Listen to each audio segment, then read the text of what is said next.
Why your map has bad FPS part 2.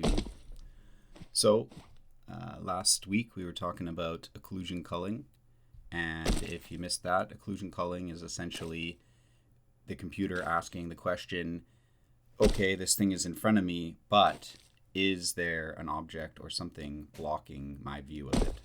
Do I have to render this object? And I said that I would come back with some solutions for my map, and that's what I intend to do.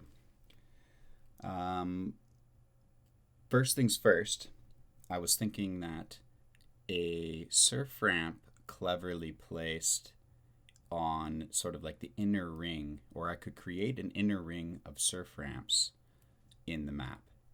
And I'm not promising this is going to grant better frames, but I want to show you kind of the idea behind this. When you're surfing around the outer ramp, and if there was a surf ramp in the middle, it would essentially occlude all of the center parts of the map. So if there was high detail there, in theory, the computer wouldn't have to render it, and therefore your performance would be better. And this is important around the edge of the map, especially because you get going Mach speeds on this map, and less to render might be exactly the answer for better stability. The other idea that I was thinking about would be to essentially redo this area entirely.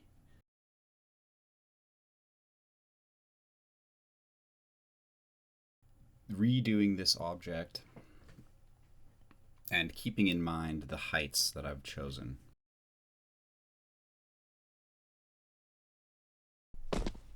Because if you look here, all of these different heights and sort of spacings and sizes, they were painstakingly kind of picked with lots and lots of testing related to bunny hopping distances and the speed you'll have by the time you get to that point.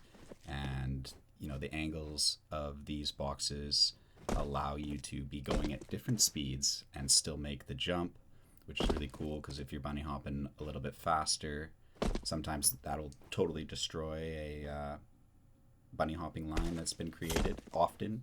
And so I'm kind of learning that, if you angle your boxes a little bit, then you can take advantage of a wider range of different speeds that people could be flying through here.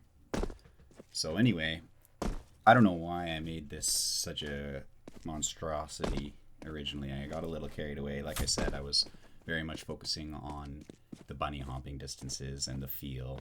I redid this quite a few times. But so I want to keep those spacings and little details like that, but there's no reason that I couldn't sort of encase this area in an outer wall, and that outer wall could kind of absorb this boost here, and it could be a little bit more hidden. I mean, I think the boost adds a little bit of visual fidelity. Like, it's interesting looking, and it's a really cool boost. If you go up into it, it shoots you up, and then you essentially can pick a direction that it fires you out. And if you're holding spacebar, you catch a jump right as you leave the boost. So it's an awesome boost, and I think it's just a matter of time before more people find that and love it. So I wouldn't get rid of the functionality of this boost, but I could maybe like incorporate it into sort of this more of a block looking object. Doesn't sound too appealing at the moment, but I'm going to try and keep the detail on the outside of this object quite limited